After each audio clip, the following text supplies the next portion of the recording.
So, Amardeep, I met you at the University of Birmingham just a couple of weeks ago, where you presented a very interesting lecture about the books that you've been writing about the lost heritage of Sikhs in the Pakistan side of the Punjab on the Pakistan side. So it reminded me of something that Rumi said, that famous poet Rumi. He says that what we are seeking is seeking us, or that which we are seeking is also seeking me. So what led you, what attracted you, what inspired you to actually do this research and do those books? Do you feel that there was a sort of calling that made you I don't know, go all the way out to Pakistan and stay there and do the research and write these books? No, that's a great question, Jasveer. The reality is that you answered it yourself. I mean, when you say that Rumi says what you're seeking is also seeking you, is exactly what has happened in my case. Because I am not a writer, I'm not a researcher, I'm not an anthropologist, I'm not a historian, I'm not a filmmaker, I've not written any books, but I have evolved into all of these things. I'm basically an engineer, and I've done an MBA from University of Chicago. I've worked for 25 years with the corporate world. But then how did I move into this direction? It's because I was unconsciously seeking for something. When it materialized and when it happened, it's at that point, then you start rationalizing and you go back in time and you understand actually the divine was moving you in that direction. So what you were seeking was already seeking you. Why I'm saying this is that for good 30 years of my life, I have been delving into all these aspects of history, spirituality, culture. In many ways, if you look at it, in the corporate America that I was working in, I was based in Asia, but I was working for American Express, and I was in the finance industry. What typically do finance professionals do? On weekends, they play golf, right? So if I've never played golf. I don't even know how to hold a stick, right? So in many ways, when I was in the finance industry, I used to feel that people used to put peer pressure that I'm losing out on something. And to be honest, at that time, I used to feel that I'm losing out on something, but not realizing that all your time was going into these self-development studies and questions and various aspects that you were delving into.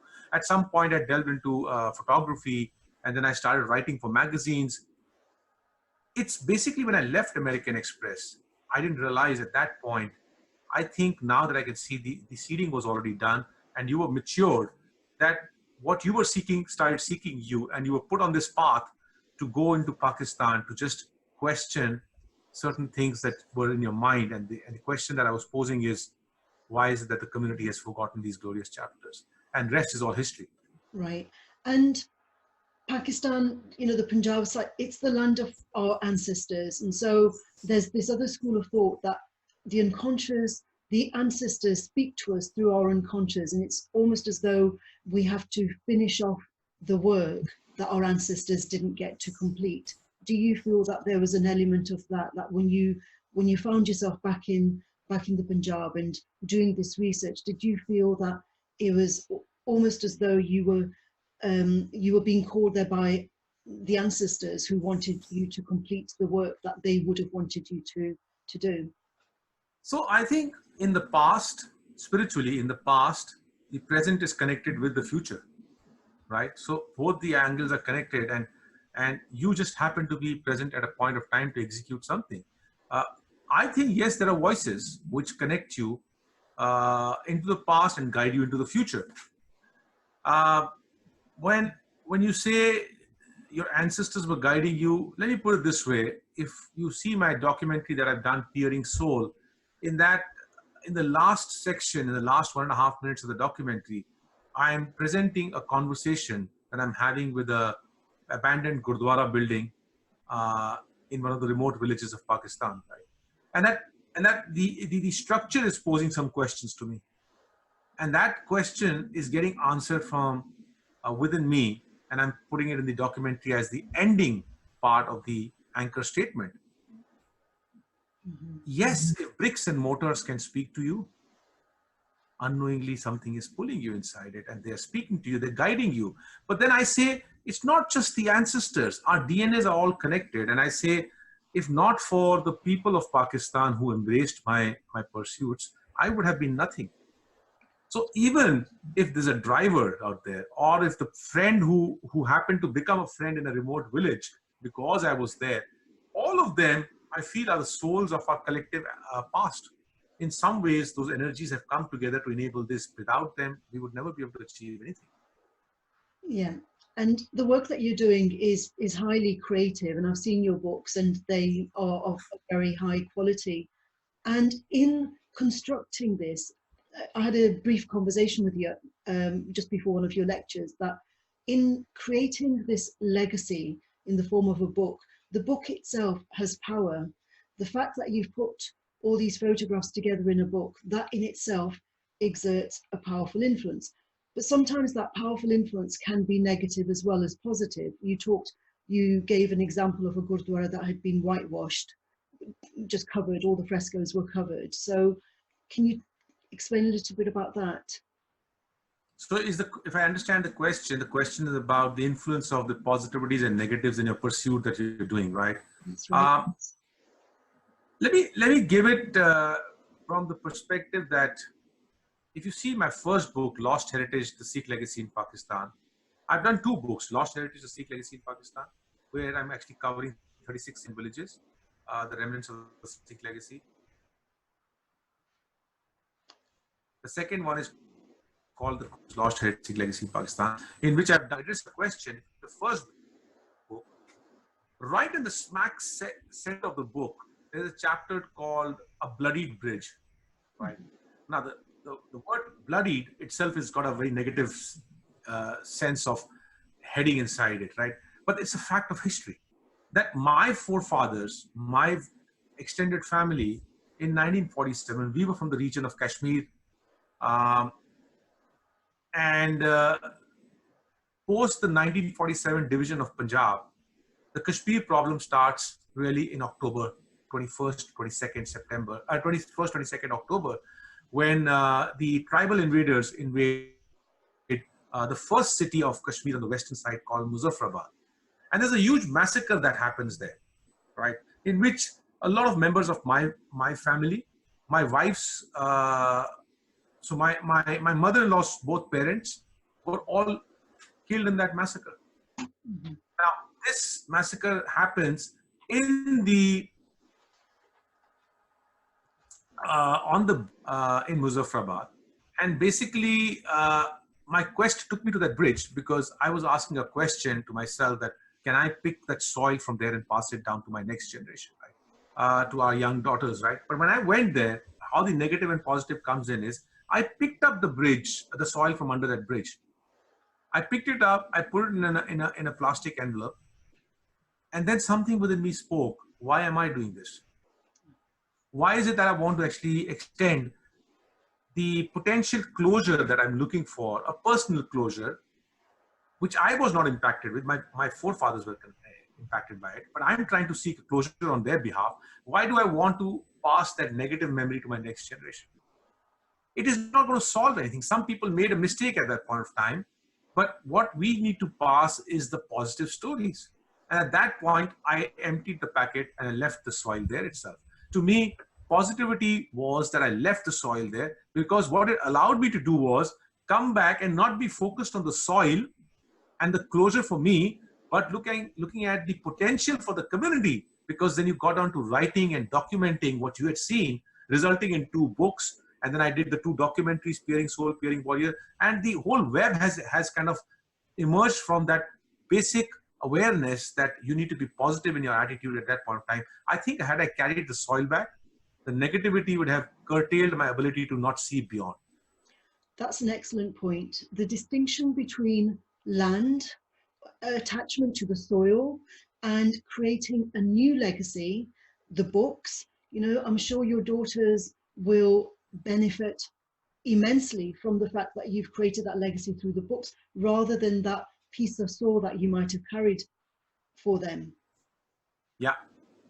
And I agree with you. And then it's not about just my daughters. The way I look at it is, the way I see it is, You created something for the community, not just our community, but for the communities around the world, because this is not about Sikh legacy. It's a story anchored in the Sikh legacy, but it tells the human story of what happens when conflicts happen. Conflicts continue to happen even today. Syria is under conflict, and so many other countries under conflict.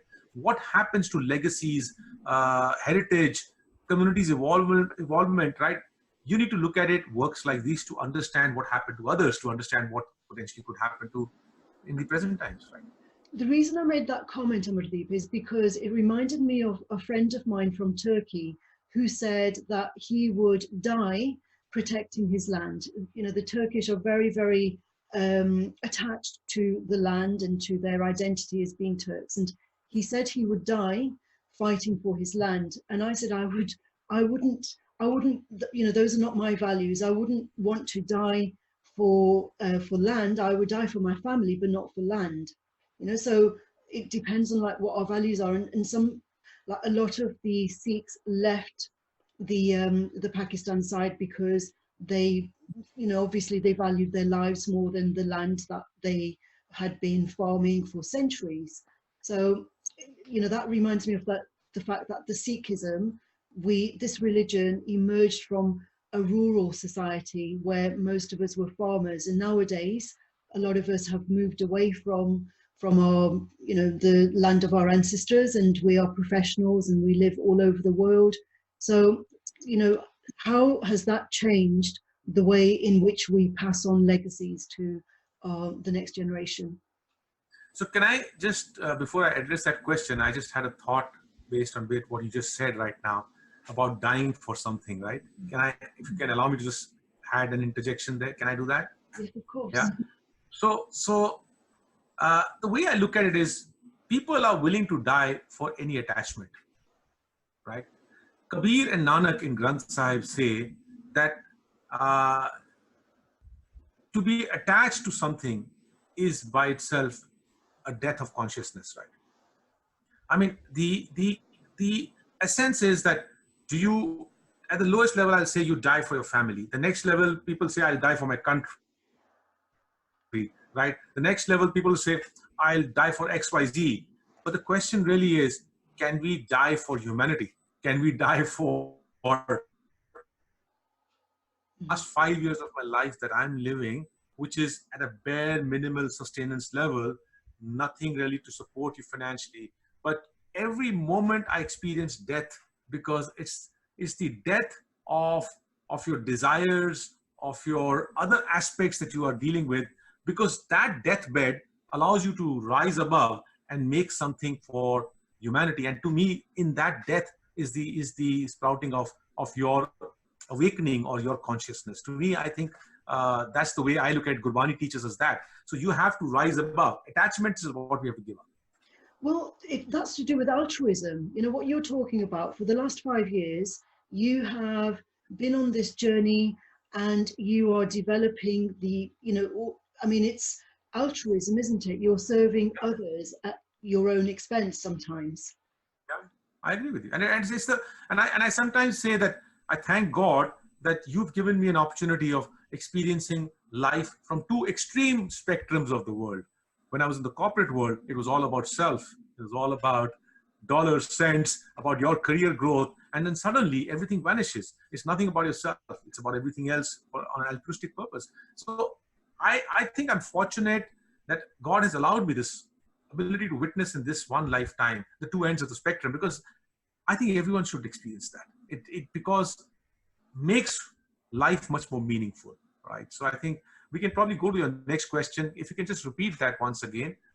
You were talking about the rural, you know, it's about Sikhism and how we've shifted, as Sikhs, we've shifted from being farmers, you know, so we've gone from the I mean, in my experience, we came to England back in the 60s from a farming background in Punjab, and my parents, they were manual labourers, and now, you know, my siblings are mostly professionals, and my nephews and nieces and their children, professionals. So in one kind of, like in a few generations, we've gone from agricultural to industrial to professional, you know, so the way we've the way we express our creativity is inevitably different.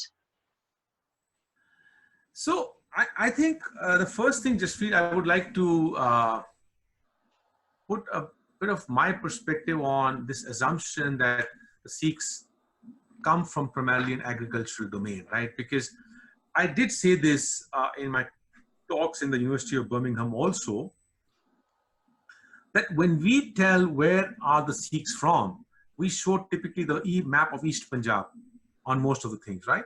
And I say we have to change that mindset, because Sikhs are not just from East Punjab. That's where we became a concentrated majority for a few years after partition, because we are now becoming a minority there too. We are a very rapidly migrating community. But Sikhs basically were from the entire belt of Indus. And I say Sikhs because I say Nanak, believers of Nanak, right? Nanak Panthi were basically right from Kashmir, from where the Indus came, and right up till Sindh and Balochistan in south of Pakistan, and the 5 rivers of Punjab on west and east, and as well as up till Afghanistan. Sikhs were scattered all over. The Nanak Panthis were scattered all over. Now, when such a large population is scattered all over, I think one mindset we have to move away from, which the concentration in East Punjab has made us start thinking, is that we are basically agricultural people. I say no, because when you are scattered in the hilly regions, when you're scattered in the barren regions, when you're scattered in different forms in different places, then your professions are multitude, right? So what about the Khatris? What about like for instance, my family, we are not from a farming background. We are from the hills of Kashmir, and my forefathers were basically goldsmiths, right? So I think what has been an unfortunate outcome of displacement is that because you've come into the land of East Punjab where agriculture was predominant, Sikhs have got branded with agriculture. I think we need to move away from that first. But the question is a valid one as to, depending on whatever profession, irrespective of that your forefathers were from, we all have evolved into different professions. So for instance, no one in our family does anything with gold anymore, right? I am a writer, I'm a filmmaker, and no one in my family or my brothers have got anything to do with gold, right? So I think the question is a valid one as to how the evolution is happening and the creativity and so on and so forth. We are living in a world where we have to remain with loose boundaries. You know, this so-called hardening of boundaries of whether it be faith, profession, caste, creed, has no space in today's world, right? Once you start giving up all these things, then you really start coming down to the essence of the message of what Guru Nanak was saying is oneness. You know, when he starts the Granth Sahib or the Japji with Ik Onkar, and he's starting with one, every boundary drops off. The question then is, you tend to become a person intrinsically what you are interested in. Why should I be doing a profession of goldsmith, or you should be doing a profession of farming, when you have, the environment is not providing you that, when your education has not been in those areas, and so on and so forth. If you are not allowing the hardened boundaries around you created by conditioning of the society and your family, if you don't allow that to break, I don't think you can really experience life. So I think one of the good things, the way I look at it is, I say the blessings for the Sikh community has been, there are a lot of challenges that our community is facing in the present times. But the one biggest blessing I say that the community has had because of the partition of 1947 is that we've got dispersed and we've got scattered. And that allows us to now experience life with an open mind. So this reminds me of Guru Nanak's travels, when he went to one village, and the people sitting in that village were very nasty to him, right? And they basically were not welcoming and so on and so forth. And then he went to another village where the people were very welcoming, very embracing. What did he say to the people of the first village? He says, Vasdero, keep settled where you are. Because he doesn't want negativity to spread anywhere. And then he goes to the next village and people are very, very warm, very welcoming. And he says, Ujad jao, ujad dero. And that basically be dispersed all the time, because he wants the goodness to spread everywhere. In some ways, all the problems that our community has gone through since 1947, and then many more events that happened thereafter, I only say that the blessing in that has been that we are only getting dispersed by the time. And if we retain our reputation wherever we are, and I think it all boils down to, I say reputation follows us to our graves. And we need to ensure in this process that our reputations are protected and we stand by the values that our forefathers were standing by, that the rolling stone that we have become as a community then passes the goodness to everyone. So I think therefore farming and other things lose relevance inside this. I don't know if that answers your question. Yes.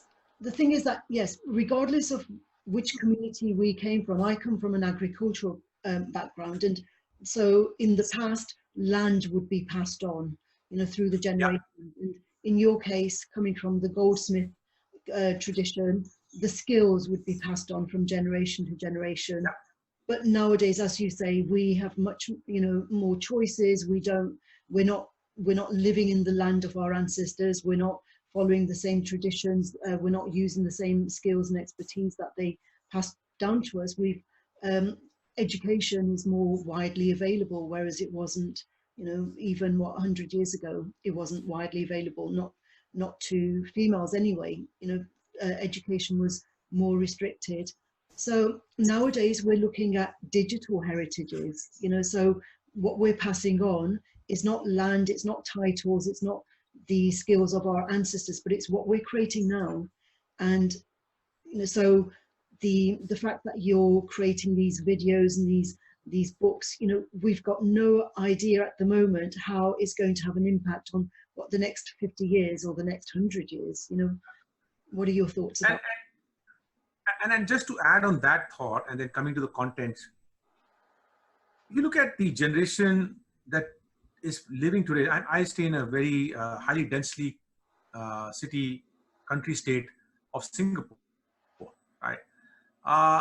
As you look at the newer generation, what you find is, interestingly, what you said as landowners, because farmers means landowners, right? That's the example that you started with. Well, in Singapore, the present generation which is coming out, you know, in 20s, they don't want to own any apartment, right? Assets now are becoming liquid money, and can you have the return on that money and pay back, right? I think that's the mindset the new generation is moving in. The mindset that I have moved with my own work, and I always say this is, I'm again repeating this in some ways, that I'm glad I've experienced life from two ends of the spectrum, because for good 25 years of my career, I was creating wealth for myself, right? Now that wealth was translating into a flat that I buy, it was translating into something else that I invest in, right? As long as that wealth can start giving me some basic revenue stream to manage my bread and butter, the question is, will life allow me to now create wealth for posterity? It's a different kind of wealth, right? And I'm glad that what life has allowed me to go in this altruistic purpose, because I think this wealth is far more valuable than the wealth that I stock. But that wealth is important because it allows me to create this wealth. Absolutely. I think there's a balance of both the things required. But I wish everyone in their life can experience both the sides of the spectrum. But for that, the biggest mindset that's required is you need to have the ability to take risk. You need to have the ability to give up a lot. Your comfort, you have to give up. I haven't slept in the comforts of any fine places for the last 8 months. Me and my wife have been on the roll. Now, you need to get to that mindset to create a wealth like this. That's the investment that you make. But that allows you to grow and absorb and experience cultures, people, countries, and it takes you to a different level. It brings in a human understanding. In the past, creativity was very often associated with the elite, because it was only the elite that had the financial resources to have that freedom of time and the resources that they needed to be creative. And you said that you needed to create that financial cushion for yourself, because if you hadn't created that wealth that enables you to take some time out now, you wouldn't have had the opportunity to create these books, because we all need to, you know, pay our rent and pay the bills and whatever. And so that again is an example of like that financial freedom is not available to everyone. So not everyone can be as creative as they would like to be. But I just want to add one thing. So when I was at the University of Birmingham, after I spoke, one girl came by, a young girl who just passed from college, and she's gone into a corporate world, and unfortunately she lost her job recently, and she was inspired with the work, and she was trying to brainstorm with me. get my insights and learnings from the corporate experience and then what I'm doing, because what I'm doing is inspiring her. And she says, how do I manage this? So it's the exact thing that you're asking, that, the financial inflexibility will not allow you to springboard into something. But what I say is, my advice to her was, I said, Beta, don't let the passion be suppressed in your minds, but I want to keep these words in your mind very carefully. Don't follow your passion. I said, don't follow your passion. Create your passion. Right? There's a large difference between following a passion and creating a passion, because I could be following my passion and be picking up a camera and just clicking photographs and here and there. But when will that skill building? You need to follow your passion to a certain point of time and then see whether it validated in the space, to see whether it creates a sustainable way to kind of move into the next level. And then when you start creating your passions for simple things, like when I was photographing, in 3 years, I was doing all mundane photography. I was following my passion that time, but I had a purpose behind it to take it to a certain level. The moment it got created, I must tell you, nowadays I don't pick up my camera. I only pick it up once in 2 years or once in 1 year, just to move forward with a purpose. So if I go to Pakistan, I pick up my camera. Then 2 years later, I go again, I pick up my camera, right? But there's a purpose driven, because you've got the skills behind you. So the key out here is, how do you create your passions? Because when you create your passions, then I think rest starts falling in place, because you start creating value. And when you create value, money is the last thing to bother about, because money will come in whichever forms. It may not come in abundance, but you will not starve when you start creating your passions. And also, when you're in alignment with, like being able to generate value for others, for a wider society, I think the resources do come. When you gave your talks at the University of Birmingham, I could see that people were inspired by what you had to say, and so it seemed obvious to me that you would have the resources that you need. And if you don't have the resources that you need, it's because you're not doing something which you need to be doing at that point in time. If you are, then the resources will be there. Absolutely. Absolutely. So resources will follow you if you're doing it right. But that can only happen if you create your passion and don't follow your passion. Because when you start creating, then you see, I don't have a university degree. I don't have anything. I mean, I don't understand the academia, right? But I am still moving forward with my own purposes, my blind faith that what I'm doing is right. But then resources do come in. I don't get a paycheck. There are people who feel that this guy's doing the right thing. They will follow you. You will not starve. But you may not have the abundance of a $500,000 check from a corporate world. That you have to give up. Maybe you have to survive in $60,000, but you'll not starve. But you're creating content which your name will be attached to for years to come. And I think that's the satisfaction that you'll get. Yes, for centuries to come. Yeah, absolutely. Is there anything else, Amardeep, that you would like to add that you think is really important in terms of creativity and culture? I think the message that I only want to give is to the youth. I mean, that today's world, we are living in a very challenging environment where the pressures of our day-to-day livings, expectations, peer pressures, tend to box us.